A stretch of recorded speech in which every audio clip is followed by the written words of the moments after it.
Alors, je m'appelle Florian Thomas et je suis réalisateur.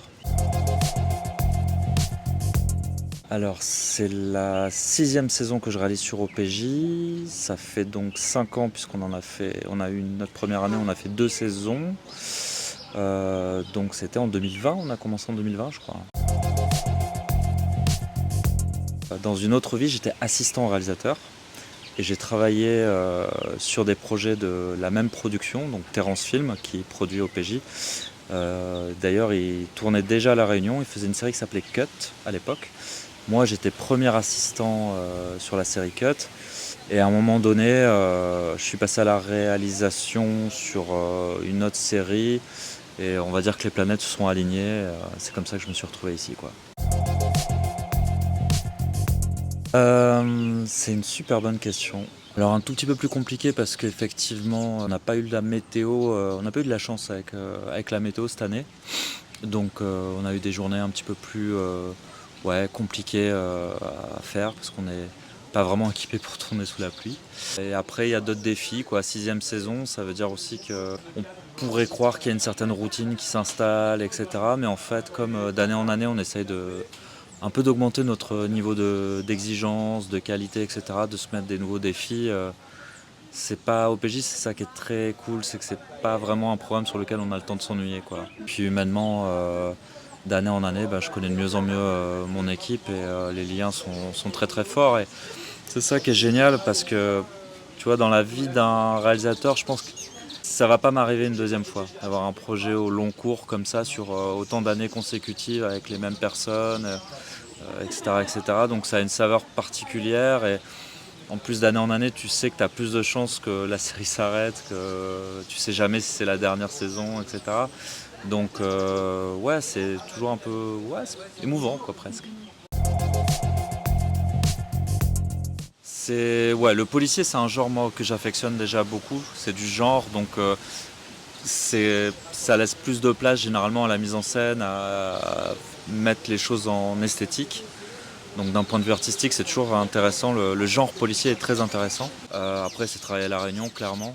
C'est parce que tu as une dichotomie qui est intéressante, qui est que tu dois faire quelque chose parfois de très noir, mais au soleil. Et c'est quelque chose qui est intéressant à travailler. Et l'autre truc, c'est travailler dans cet environnement avec ces gens, etc., etc., quoi. Et c'est une super école. C'est une super école. Mon lien personnel, c'est que j'y ai travaillé. D'accord. C'est tout. À force d'y travailler, je m'y plais. Et que maintenant, je sais que j'y travaille ou pas, mon avenir, il est lié à la île, quoi. Ne serait-ce que parce que ma compagne vient d'ici et que voilà. Donc je suis sûr que j'y reviendrai. Alors mon rôle, c'est d'aligner les planètes artistiques, c'est-à-dire d'essayer de faire en sorte que on essaye de suivre une vision claire et dans la fabrication d'une séquence, de dire on est sur le point de vue de qui, comment on va filmer un peu les choses. En fait, c'est pas comment, c'est ce que j'aimerais voir. Et après, je crois que mon rôle surtout, c'est de m'entourer de gens super compétents qui font les choses bien mieux que si moi je les ferais et qui sont tous hyper talentueux et hyper cool en plus. Donc voilà, j'ai envie de te dire, mon rôle, c'est d'être bien entouré. On est 2 plateaux qui tournent en même temps, d'une trentaine de personnes chacune de techniciens, plus tous les comédiens. Je pense que si tu additionnes tout, j'ai pas les chiffres exacts, mais on doit être pas très loin d'une centaine de personnes impliquées dans la fabrication de la série. Ouais. En fait, voilà, on tourne de manière, comme on dit dans le métier, c'est de manière cross-bordée, c'est-à-dire on tourne pas les choses dans l'ordre chronologique, bien évidemment, mais en plus on mélange tout, on mélange les enquêtes. On a 6 enquêtes à faire, il y a 2 épisodes par enquête, donc 12 épisodes en tout, et on va tourner plutôt, pour rentabiliser les coûts de production, on va surtout tourner par décor, ou quand on a des guests, des acteurs qui viennent de métropole, on va centraliser toutes leurs dates sur une seule fenêtre de tournage, ce qui fait qu'on mélange tout. On va être amené à tourner de l'enquête 5 le matin, de l'enquête 2 et 3 l'après-midi par exemple.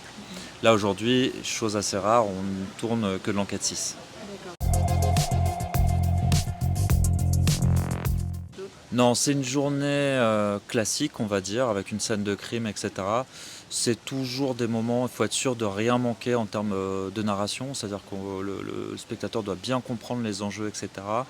Et là, aujourd'hui, si je devais te dire, quelle est la difficulté, c'est tout bête, mais c'est les nuages qu'il y a dans le ciel, c'est-à-dire que, ça crée ce qu'on appelle nous des fausses teintes. C'est-à-dire qu'on commence une séquence, au soleil et puis elle passe à l'ombre et puis on est obligé de refaire et cetera et cetera. Donc ça morcelle un petit peu notre façon de tourner. Ça peut nous faire perdre du temps parce que, voilà, on a toujours l'œil sur la montre et comme tu le sais, on est en hiver austral, donc on n'a pas une durée extensible de soleil. Passé 17h30, ça commence à être très difficile pour nous de tourner parce que le soleil décline trop et on doit maintenir une continuité sur les séquences en termes de lumière. Voilà. Ouais, encore une bonne question. C'est plus facile pour nous parce que l'hiver austral à La Réunion, déjà, les températures sont plus clémentes. C'est-à-dire, nous, on a tourné en plein été et c'est clairement très très dur. Il fait extrêmement chaud. C'est très pénible pour les équipes, surtout quand nous, on a quand même, euh, je pense, les 2 tiers des décors sont en extérieur, etc. Donc parfois, ça peut être très lourd. En hiver, ce qui veut dire aussi saison sèche, enfin plus sèche du moins, on a quand même moins exposé à la pluie. Donc la météo est souvent plus clémente pour nous pour cette période-là. Et aussi, ça nous permet d'avoir peut-être plus de disponibilité de guests, d'avoir des gens aussi. Voilà. Puis c'est facile de ramener des guests quand on leur dit est-ce que vous voulez passer votre mois de juillet à La Réunion. Voilà. Généralement, ça finit de persuader les récalcitrants, on va dire. On a souvent 2 gros guests qui viennent en début, on va dire, qui nous servent un peu de locomotive. Donc là, cette année, c'était Claire Borotra et Thierry Godard. Et ensuite, on a plusieurs guests qui reviennent tout au long de la série. Là, par exemple, aujourd'hui, on va travailler avec Frédéric Bell de la Minute Blonde, pour ceux qui connaissent. Voilà, et on a des petits coucous et ça représente une bonne dizaine de personnes au final qui viennent de la métropole montrer leur frimousse chez nous. Plus une sensation qu'un souvenir en particulier. Il s'est passé plein de bonnes choses, mais après 6 saisons, pardon, je suis encore épaté de l'envie de mon équipe, de leur créativité et vraiment de leur générosité dans tous les sens du terme. Et je suis vraiment, c'est-à-dire, je te parlais tout à l'heure du fait que après 6 saisons, c'est pas facile de pas être blasé.